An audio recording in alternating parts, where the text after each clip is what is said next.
Christus Victor is an atonement theory that emphasizes the victory of Christ over Satan. This theory likens sin to a disease for which Christ's death is the cure. Christus Victor is Latin for Christ the Victor, and is the theory of the atonement that came from Gustav Ahlen's book of the same name. This view sees Christ's death as the ultimate victory over a Satan who once had real power, but is destroyed in the atonement. Before the atoning work, humanity was held captive by Satan, and after it, their captor is defeated, and they are freed.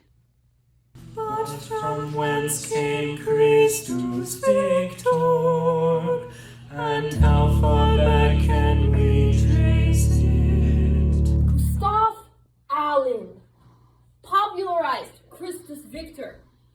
He was the author of the book on Christus Victor, and it is a summary and history of the ransom theory. It even makes the argument that this was the dominant theory of the early church. So this book, written by Gustav Ahlen, explains the victory of Christ over Satan, and it emphasizes the drama of this. It leaves Satan entirely... Hold on.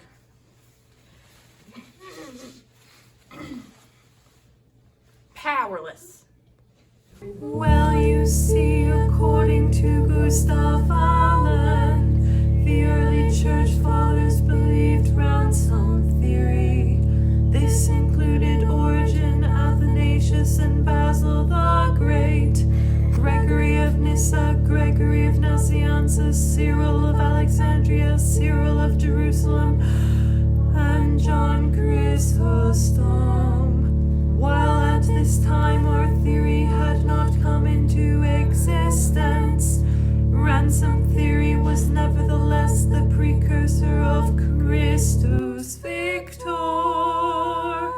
Then along came Irenaeus, who was the first guy to define ransom theory. Now I'm going to talk to you about the history of Christus Victor. It starts with a guy called Irenaeus. He was the first one to try and explain the ransom theory in the context of the atonement. But after him, in the Middle Ages, we get two new theories, satisfaction and moral obligation. Satisfaction talks about how Christ was ultimately our substitute, and he satisfied that penalty that needed to be paid in order for our salvation to occur. Moral obligation talks about Christ's death on the cross as being the greatest good act that could have happened.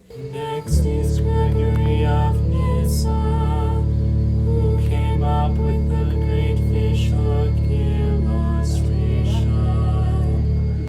Alright, now Jesus is the bait and Satan's the shark, and now the shark eats the bait. Oh no, he's caught it. Next came Anselm, who introduced the theory of satisfaction, and Abelard, who gave us the idea of moral influence. Their theories were swept up by the masses and became the popular explanations. Nevertheless, the ransom theory lived on, though it retreated into the background. Get ready for a plot twist. Gustav Ahlen claims that one of the major supporters of Christus Victor in the Reformation era was Martin Luther. While many of Martin Luther's views do not align with ransom theory, much of his teaching does. He uses the fishhook analogy to explain his theory and to explain the atoning work. Ahlen saw this as a resurgence of the ransom theory today. Then one day light dawned on humanity. A man called Gustav Ahlen wrote a book about ransom titled Christus Victor.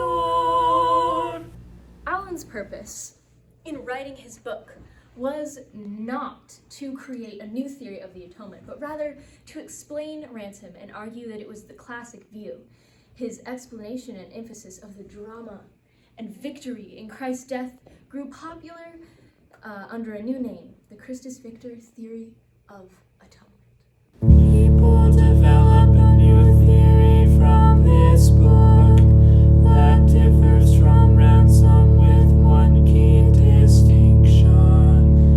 Ransom focuses more on the transaction between God and Satan in Jesus' death, and Christus Victor focuses on Christ's death defeating Satan and rescuing sinners from sin's hold.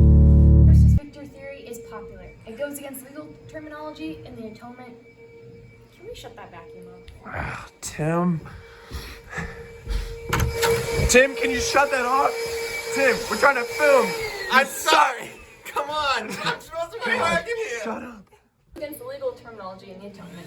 It emphasizes joy and drama in Christ's victory, and it can be used in contemporary worship and praise songs, such as With a shout you rose victorious, wrestling victory from the grave, and ascending into heaven, leading captives in your wake.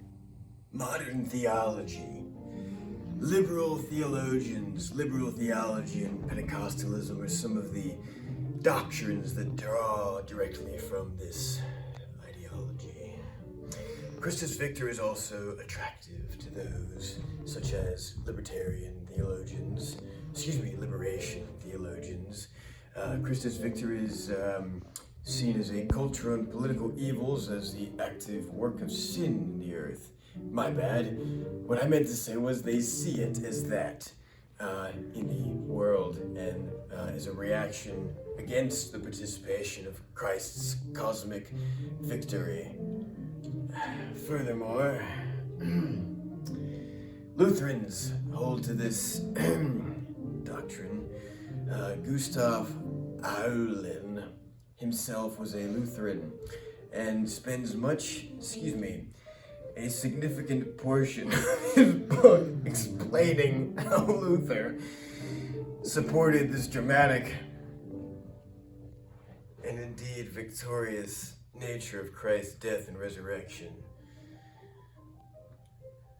For Christ sticks in his gills, and he must spew him out again. Even as he chews him, the devil chokes himself and is slain. In fact, it's through Luther's multifaceted understanding of the atonement that we better understand how Christus Victor works with a reformed view of the atonement. It is not in opposition, but rather one aspect of the atoning work that was accomplished.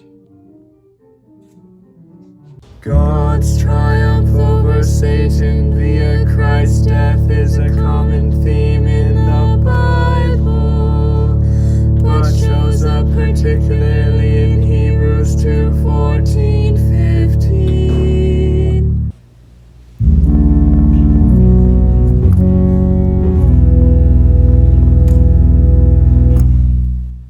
From a reformed perspective, Christus Victor is not the primary facet of the atonement. Calvin himself expresses the penal substitutionary view of the atonement in his Institutes, but still uses Christus Victor imagery. Therefore, by his wrestling hand to hand with the devil's power, with the dread of death, with the pains of hell, he was victorious and triumphed over them, that in death we may not now fear those things which our prince has swallowed up. Christ substituting himself and taking our judgment for us inevitably ends with Satan's defeat. Although the Reformed doctrine does not emphasize that characteristic above the others, it is part of the atoning work.